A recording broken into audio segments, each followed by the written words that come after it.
부자들은 경제신문을 읽는다 시간입니다. 박채영 차장님과 오늘 함께합니다. 어서 오세요. 안녕하십니까. 네.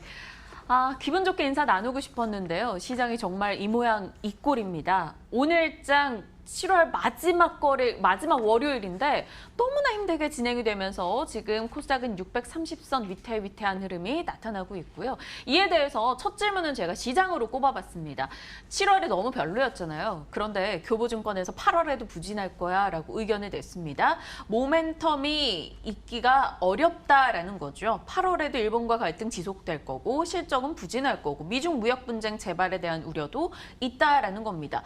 그럼 여기까지만 딱 끝내주시면 에이 8월에 시장 안 봐 이럴 수가 있는데 그래도 2000선은 지킬 거야. 그러면서 탑픽 종목은 IT, 인터넷, 증권이야 이렇게 하니까 투자자들이 미련을 못 버리잖아요. 진짜 끊어주시던가 뭐 이렇게 의견이 나와야 되는데 박 차장은 어떻게 보세요? 저는 뭐 엄청 좋을 거다라고 보기보다는 2000선 깨면 기회다라고 좀 생각을 하고 있습니다. 이유는 뭐 이야기한 거 맞죠. 일본과의 수출 규제, 뭐 화이트리스트 어떻게 뭐 확전이 될 가능성이 좀 높다라고 보고 무역 협상도 금요일날 커들로 위원장이 그런 얘기했잖아요. 다음 주에 기대하지 않는다. 네. 자기네 입으로도 사실 이게 뭐 쉽게 끝날 문제 같았으면 5월달에 끝났겠죠. 뭐 여기다가 실적 안 좋은 거는 다 알고 있고 그런데 우리가 또 기대할 수 있는 것들도 몇 가지 있어요.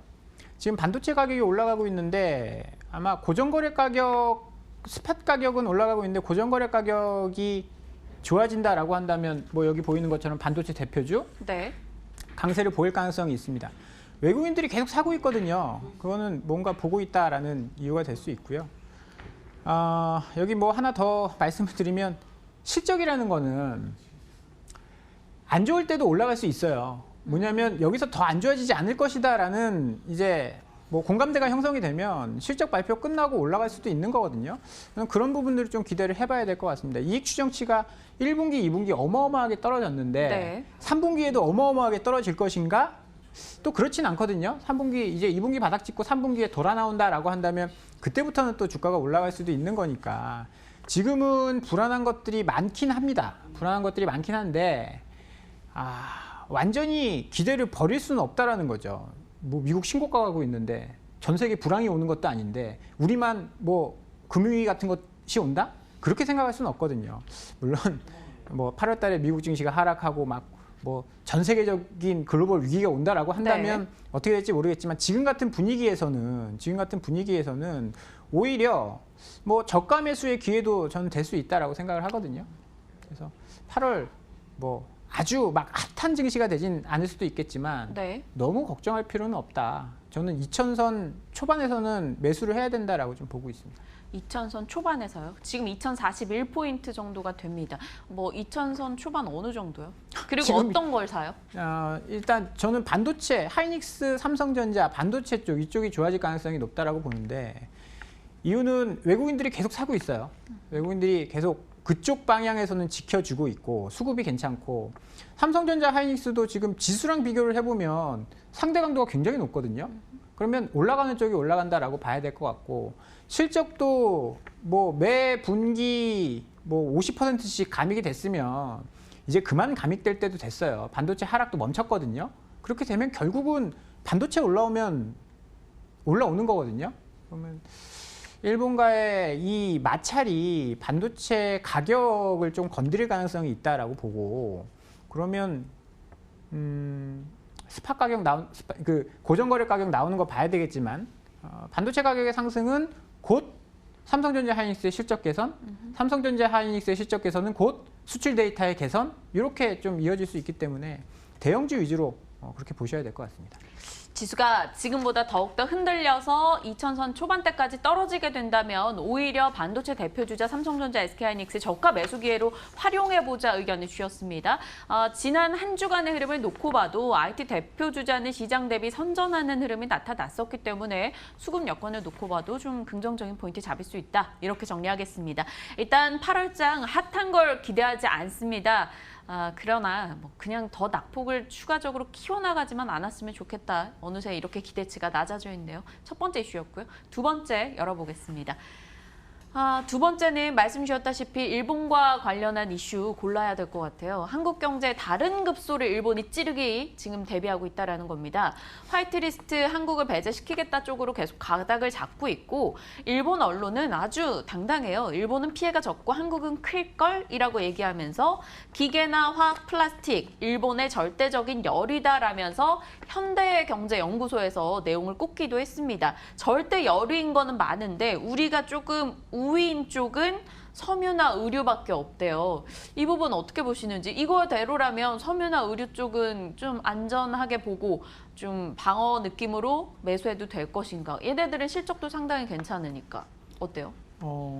그런데 섬유 의류를 얼마나 파는지, 경제에서 섬유 의류가 미치는 영향이 얼마나 되는지 이런 것들을 좀 따져봐야 될 것 같거든요. 네. 섬유 의류를 우리나라에서 그렇게 많이 만드는 것도 없을 거고 대부분 이런 쪽 베트남에서 만들어서 수출하는 거라서 크게 영향도 없을 텐데 이게 좋아진다고 우리 증시가 좋아질, 물론 이제 여기는 좋아질 수 있겠죠. 그런데 저는 그렇게 크게 관심을 가질 분야는 아니다라고 봅니다. 뭐 유니클로 불매 운동한다고 유니클로 눈 하나 깜짝 안 하잖아요. 물론 이제 최근에는 유니클로에서 본사에서도 사과를 했다라고 네. 하긴 하지만 이게 전 글로벌 이야기 비중을 따져봐야 될 것 같아요. 뭐 일본에 뭐 그렇게 섬유 의류가 막 발달해서 일본 경제를 마비시킬 정도로 그런 상황은 아니기 때문에 그렇게 볼 게 아니라 열이어서 일본에 비해 열이어서 앞으로 좋아질 수 있는 부분을 전 봐야 된다라고 봐요. 그리고 지금 기계, 화학, 플라스틱이 안 좋으니까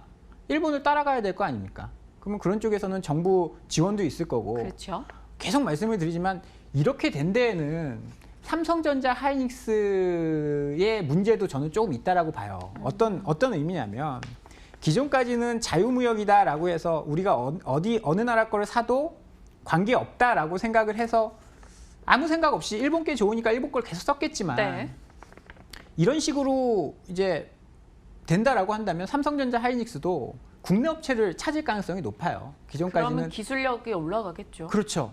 뭐 일본 애들이 자기가 엄청 잘나가지고 이렇게 산업을 키울 수 있었던 건 이제 전적으로 맞는 얘기는 아니거든요. 왜냐하면 삼성전자, 하이닉스라는 이런 반도체에서 선두를 달려나가는 업체와 손을 잡았기 때문에 이렇게 올라간 거지.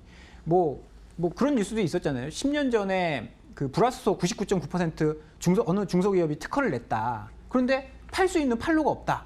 만들어봐야 삼성전자는 안 받아주거든요. 왜냐하면 다시 공정을 재조정을 해야 되고 그런 부분 때문에 있어도 우리 기술을 안 썼다라는 거예요. 그런데 앞으로는 우리 기술 쓸 수 있다라는 거죠. 그러면 지금 섬유 의류보다는 앞으로 좋아질 거를 사야 되는 게 저는 맞다라고 보고요. 글쎄요, 뭐 기계, 화학, 플라스틱 뭐 이런 쪽 중에는 저는 가장 앞서 나갈 수 있는 게 반도체 소재 쪽을 봐야 된다라고 보고요. 네. 물론 기계라든지 기계 쪽도 뭐 따라갈 필요가 있고 그렇게 좀 이제 많이 격차가 있는 그런 분야여서 기계 쪽도 좀 관심 있게 봐야 되는 분야다. 그러면 이번 질문들이 많이 지금 제가 생각하고 있거든요. 그래서 그 끝에 반도체 소재 쪽에서 어떤 걸 보시는지 질문을 드려보겠습니다. 다음 볼게요.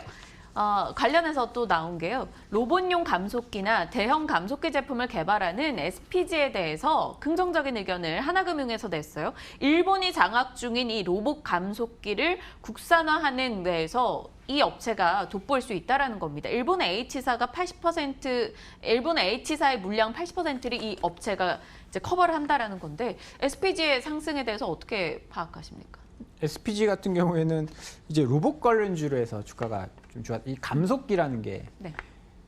이제 로봇 이 움직임을 구현할 때 이제 로봇 기계에는 힘이 굉장히 세기 때문에 물건을 이렇게 과자 같은 거 안 부스러지고 이렇게 사람 손으로는 쉽게 잡을 수 있지만 로봇은 그게 어렵다라는 거거든요. 그래서 네. 그런 모터 기술, 뭐 BLDC 모터도 굉장히 잘 하고 있고 그래서 기대감이 조금 있었는데 사실 일본 제품을 따라잡기에는 뭐 어느 정도 커버하고 있다라고는 하지만 역부족인 상태였는데 만약에 이런 문제가 생긴다, 규제가 생긴다, 그러면 대체할 수 있는 그런 업체가 될 수 있는 거죠. 그러면 앞으로도 긍정적이다. 지금 기대감에 비해서는 주가가 한때 이제 로봇 관련주 올라가면서 주가가 확 했다가 지금 많이 내려와 있는 네, 상태인데 맞아요. 이런 것들을 계기로 해서 다시 주목받을 수 있다라고 봐야겠죠. 작년에 이맘때 뭐 12,000원 이랬었는데 지금 8,000원대인데 일단 관심권역에 넣어놓고 SPG를 보는 거는 긍정적이다 판단하겠습니다. 다음 가겠습니다. 오늘요 증권사 어디예요? KTB, 대신, 뉴진, 하나, 삼성에서 목표 주가를 올린 종목이 바로 SK 머티리얼즈예요. 가장 높게 잡은 게 24만 원 정도, 가장 낮은 게 22만 원 정도 얘기를 하고 있는데 일단 일반이나 시가가스 부분까지 이들의 포트폴리오가 확대가 됐다라는 겁니다. 그런데 앞으로 더 규제가 들어온다면 시가가스도 그렇고 더욱더 이 업체의 실적이 올라갈 요소가 많다라고 이야기를 하고 있어요. 증권가의 러브콜 타당하다라고 보시는지 어떻게 판단하세요? 저는 괜찮다라고 봐요. 계속 뭐 이쪽에 와서 반도체 소재 쪽에 말씀을 드릴 때는 두 가지 포인트로 말씀을 드렸거든요. SK그룹 같은 경우에는 수직 계열화. 저 앞에 SK 붙은 쪽 이제 소재 업체들이 좀 있거든요. 네. SKC 솔믹스, SK 머티리얼즈, 그다음에 뭐 SKC도 이제 뭐 그런 업체들 인수를 해서 하고 있고 그러다 보면 SK그룹 같은 경우에는 그룹이 우리는 수직 계열화 하겠다라고 몇 년 전부터 이야기를 하고 있었습니다. 그러면 SK하이닉스가 잘 나가면 이런 업체들 따라서 잘 나갈 수 있고 이제 일본 업체들을 이런 업체들이 다 대체를 할 수 있습니다. 네. 뭐 SK 에어가스라든지 이런 업체들 보면 몇몇 업체들 자회사 보면 일본이랑 합작하는 회사들이 많거든요. 그렇게 보면 지분율도 다 SK 머티리얼즈 쪽이 더 많아요. 그러면 일본 쪽의 기술력도 상당히 베껴올 수 있고 그다음에 그거를 커버할 수 있는 시장도 가지고 있기 때문에 저는 SK 머티리얼즈 앞으로 나쁘지 않은 선택이다라고 좀 보고 있습니다. 그러면 반도체 소재 쪽에서 앞서 나는 어떤 종목을 보고 있다? 이 단답형으로 종목만 말씀 주시면요. 뭐 동진 세미캠, 후성 지금 뭐 주가가 막 흔들리고 있긴 한데 중장기적으로는 뭐 삼성향 매출이 있기 때문에 삼성향 매출도 굉장히 더 중요하거든요. 어떻게 보면. 그래서 그런 쪽도 관심 있게 보셔야 될 것 같습니다. 알겠습니다. 정리할게요. 다음 이슈 가겠습니다. 시간이 정말 훌쩍훌쩍 가고 있네요. 하나케미칼이요. 부진한데 매수 기회다라는 의견이 나왔습니다. 그런데 뭐 위험할 요소도 있죠. 태양광, 중국에서 보조금 축소한다라는 악재가 있었어요. 폴리실리콘 가격 반등할 생각 안 하고 있고요. 업황 회복도 더딘데 메리츠에서 주가 하락 매수 기회야. 왜냐면 이런 악재들 이미 주가에 다 반영이 됐어. 이렇게 얘기를 하고 있습니다. 어떻게 보세요? 태양광 뭐 지금 안 좋은 쪽을 굳이 쳐다봐야 될까 싶기도 하고요. 글쎄요. 그래서 굳이 안 좋은 쪽은 저는 쳐다볼 필요가 없다라고 보고요. 뭐 화학 쪽이 좀 괜찮아지고 있다라고 하는데 전반적인 큰 그림에서의 화학 업황이 그렇게 좋은 수준은 아닙니다. 저평가 매력이 있긴 하죠. 워낙에 그 전에 돈을 벌어 놓던 것들이 있기 때문에 매력이 있긴 한데 저는 뭐 그렇게 되면 밸류 트랩에 걸릴 가능성이 있다라고 봐요. 저평가인데 실적이 계속 안 좋아지면서 밸류에이션이 정상화되는 그렇게 되면 투자자들은 굉장히 괴롭거든요. 네. 그래서 오히려 이제 업황이 회복하고 폴리실리콘 보조금이 늘어난다 이런 소식들이 들려온 다음에 투자를 해도 떨어지는 칼날을 굳이 지금 받을 필요는 없을 것 같습니다. 네. 일본과의 갈등이 우리에겐 계속된 악재로 작용을 하고 있는데 또 주식시장에서는 그 이슈 속에 기댈 곳을 찾아야 한다는 게 참 아이러니하게 다가오기도 합니다. 눈여겨볼 만한 종목군에 대해서 오늘 박재영 차장님과 의견 나눠봤습니다. 지금까지 부자들은 경제신문을 읽는다였습니다.